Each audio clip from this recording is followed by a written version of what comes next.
अरे सास हो और ताने ना दे, ऐसा कहाँ हो सकता है।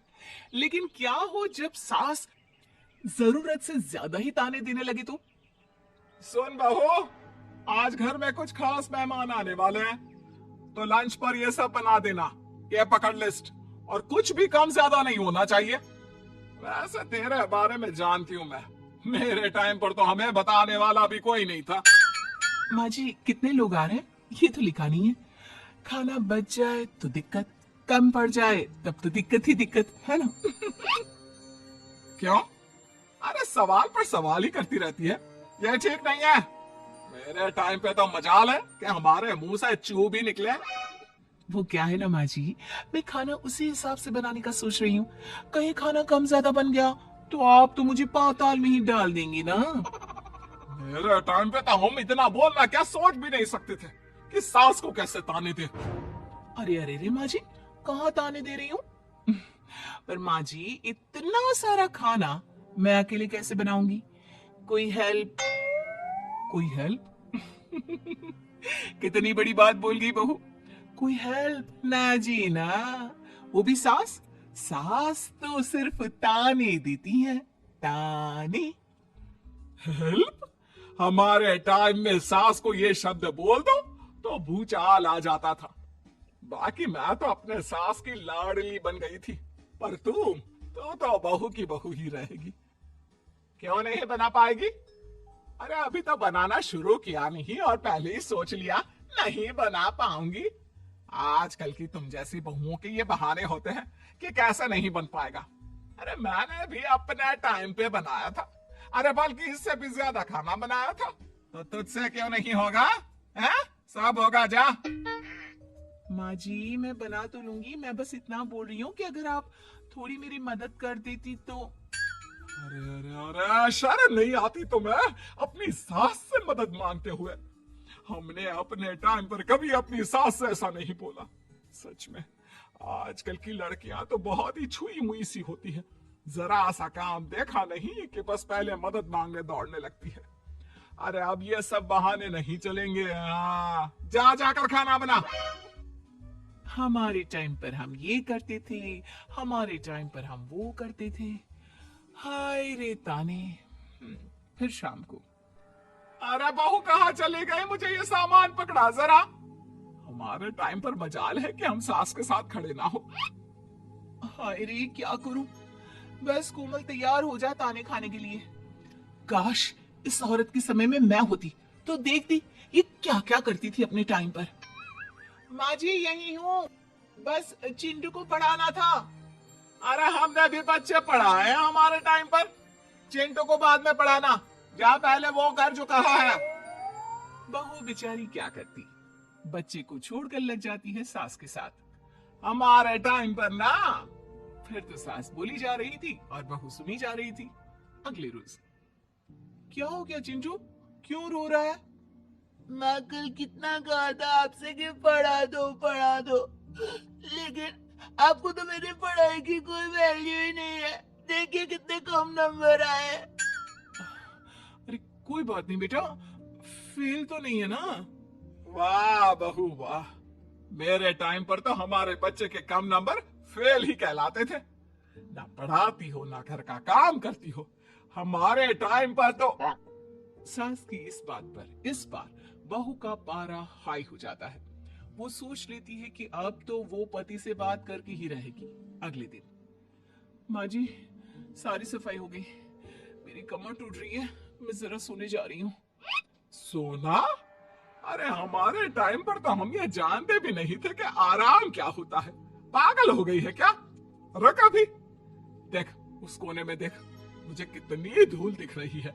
और वो बिस्तर के नीचे तो देख कितना काला पड़ा है।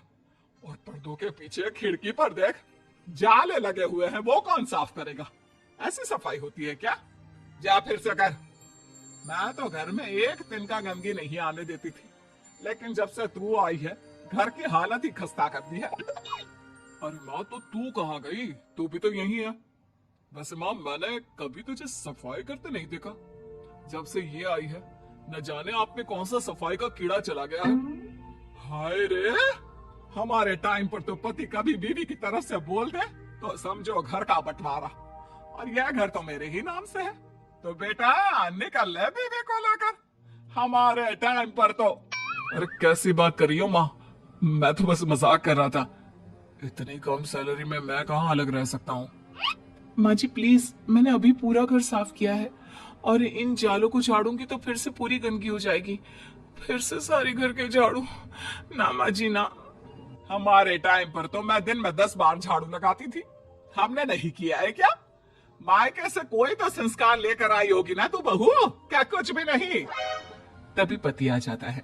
बहू पति की तरफ देखती है कि शायद वो उसे उसकी माँ के प्रकोप से बचा सके, लेकिन नहीं, उल्टा उस दिन की माँ की डांट के बाद से तो पति के तेवर ही बदल जाते हैं। देखो माँ जो करती है करती रहो, माँ बड़ी है, जो कहती है सही तो कहती है। बस पति का ये कहना और बहू का पारा 7वें आसमान में। एक इनके भरोसे मैं सब सह रही थी, लेकिन आज तो इन्होंने मेरा ही साथ छोड़ दिया माँ के लिए। अब तो इन लोगों को सबक सिखाना ही होगा। फिर एक दिन, बहू ये कौन है और तुम्हारे साथ क्या कर रहा है? और ये हाथ, अरे हाथ छोड़ मेरी बहू का, कौन हो तुम? माँ जी वो कोई नहीं माँ जी, माफ कर दीजिए। बहू घबराने का नाटक करती है। अरे क्यों डर रही हो तुम? मैं हूं ना तुम्हारे साथ। आंटी जी, मैं इसका बॉयफ्रेंड हूँ और मैं इससे मिलना आया हूँ। कोई समस्या? बोलिए। बोलेंगी क्या? यही कि इनके टाइम पर तो इन्होंने न जाने कितने ही बॉयफ्रेंड बना बनाकर छोड़ दिए हैं। क्यों माँ जी, यही कहने जा रही थी ना आप? अब क्या था, सास की बोलती बंद। कैसे कहे कि उनकी टाइम पर। बहू ये सब ठीक नहीं है। मेरे टाइम पर। हाँ हाँ आंटी जी, क्या आपके टाइम पर क्या? जरा हमें भी बताइए ना। अरे हमारे टाइम पर बॉयफ्रेंड कुछ नहीं होता था। सास की आंखों की शर्म होती थी। अरे पति के अलावा किसी और से बात भी नहीं करते थे हम लोग। ये क्या चल रहा है बहू? चल क्या रहा है आंटी? ये तो परेशान है आपके घर में आकर। आप हर बात पर इसे सुनाती रहती है, ताने माने। अब इससे बर्दाश्त नहीं होते तो मैंने सोचा क्यों ना मैं इसे अपने ही घर ले जाऊं, कम से कम आराम से तो रहेगी। अरे हमारे वक्त में तो ऐसा नहीं होता था कि सास के ताने बर्दाश्त नहीं तो किसी और के साथ चली जाओ। अब नहीं होता तो नहीं होता माँ जी। मैं भी तो कल को अपनी बहू को कुछ अपने वक्त की सुनाऊंगी ना, कि सास के ताने समझ में नहीं आ रहे थे अपने वक्त में, तो मैं अपने बॉयफ्रेंड के साथ चली गई। वाह, फिर तुम्हारी बहू को समझ में आएगा कि तुम कितनी मॉडर्न थी अपने वक्त में। अरे चुप, बिल्कुल चुप। क्या बकवास कर रहे हो तुम दोनों? तो क्या करे, पति को तो अपने घर की लालच दे रखी है, वो तो मेरे लिए बोलती नहीं, तो किसी के पास तो मैं रहूं ना शांति से। तभी पति आ जाता है। नहीं, दूसरा घर तो मैं ले सकता हूँ, लेकिन दूसरी बीवी नहीं। माँ वो कितने ताने सहेगी? मुझे मेरी गलती का एहसास हो गया है, चलो हम कहीं और रहेंगे। अरे नहीं, हमारे जमाने में। फिर माँ जी? मतलब मैं कैसे रहूंगी तुम लोगों के बिना? वो मुझे माफ कर दे। ओके, कर दिया माफ। अच्छा ये तो बताओ कि ये लड़का कौन है? मैं इसकी मौसी का बेटा हूँ, मिलने आया था। अच्छा दीदी, बाय। समधी की शादी। इस कहानी की हीरोइन गंगा है, जो अपनी समधन की मौत के बाद अपने समधी के अकेलेपन को समझते हुए समधी की दूसरी शादी करवाती है। लेकिन उसकी बहू इस बात से बिल्कुल खुश नहीं होती। मुझे लगता है आपको शादी कर ही लेनी चाहिए। आपकी इस उम्र में ख्याल रखने वाला भी तो कोई होना चाहिए ना। वैसे भी आपकी इकलौती बेटी थी, वो भी हम ले गए। अरे इस उम्र में शादी, लोग क्या सोचेंगे और कैसे कैसे बातें बनाएंगे कि जिस उम्र में इसे अपने पोते पोते को गोद में खिलाना चाहिए, उस उम्र में ये शादी कर रहा है। ऊपर से नव्या क्या सोचेगी मेरे बारे में कि माँ को गए हुए 1 साल भी नहीं हुआ और पापा ने दूसरी शादी कर दी। मुझे नहीं लगता इस शादी से नव्या को कोई परेशानी होगी, उल्टा उसे खुशी मिलेगी कि उसकी गैर मौजूदगी में उसके पिता का कोई ख्याल रखने वाला है। क्यों नव्या, सच कहा ना? हाँ मम्मी जी, आप सही बोल रही हैं। ये बोलकर वो अंदर चली जाती है। लीजिए, अब तो आपकी बेटी ने भी हाँ बोल दिया। रही लोगों की बात, तो लोग तो कभी किसी की खुशी देखकर खुश हो ही नहीं सकते। अगर आप लोग खुश रहेंगे तब भी वे बातें बनाएंगे, और अगर आप दुखी भी रहेंगे तब भी बातें बनाएंगे। इसलिए अच्छा यही होगा समधी जी कि आप उनके बारे में सोचना छोड़ ही दीजिए। समधी को सास की बात सही लगती है।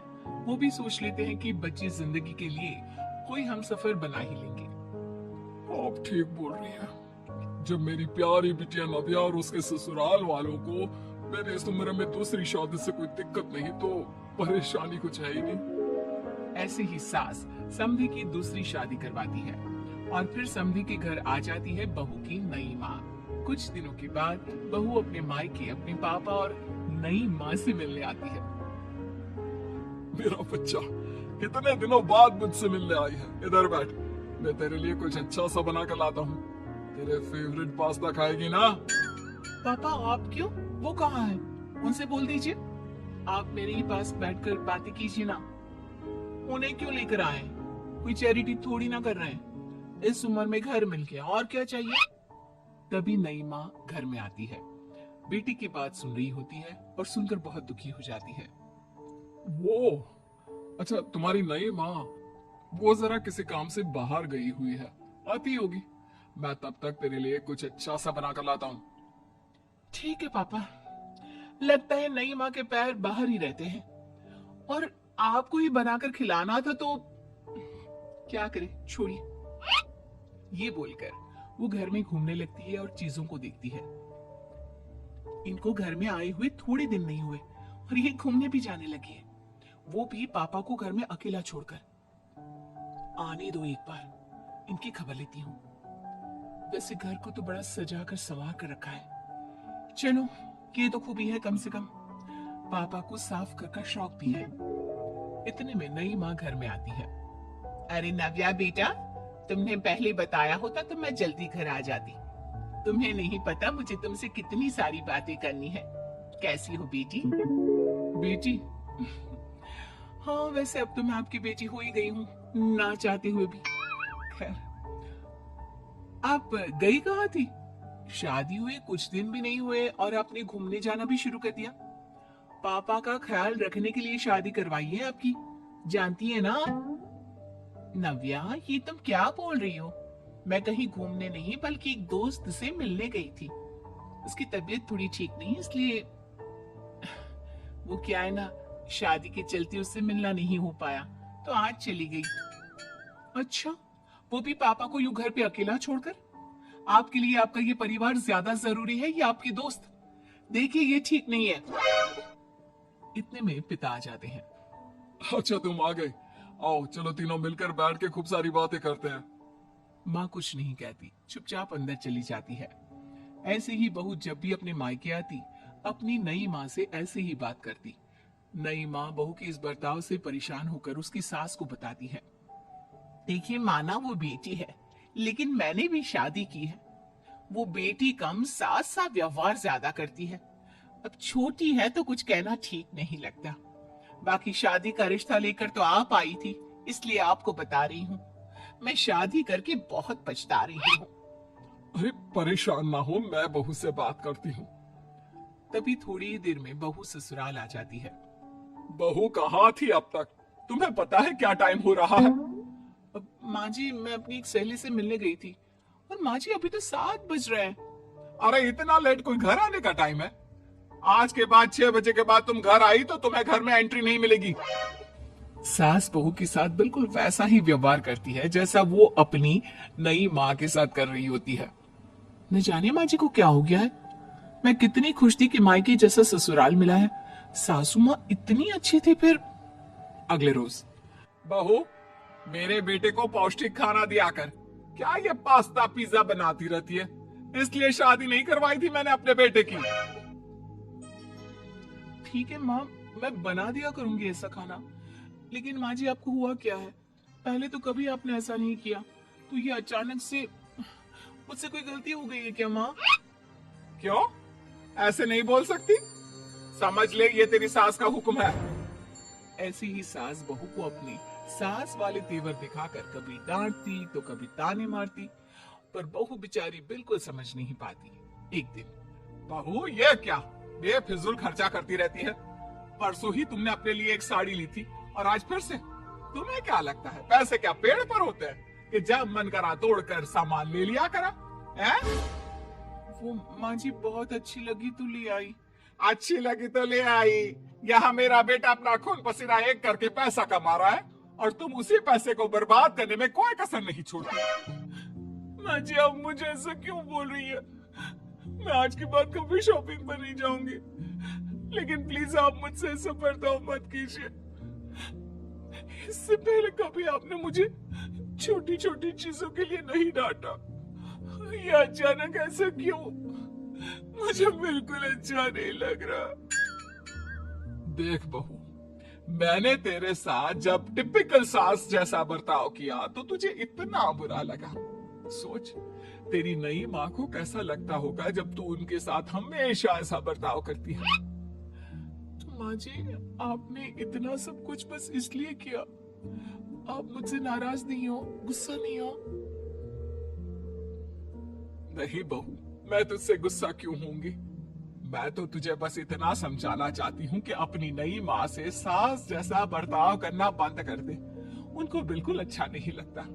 वो तेरे पास आना चाहती है, तुझे समझना चाहती है, वो सच में तेरी माँ बनना चाहती है। तू उनके साथ सास जैसा बर्ताव बंद कर और एक अच्छी बेटी बन। अब बहू को सास की बात समझ में आती है और वो बहू जैसा बर्ताव करती है।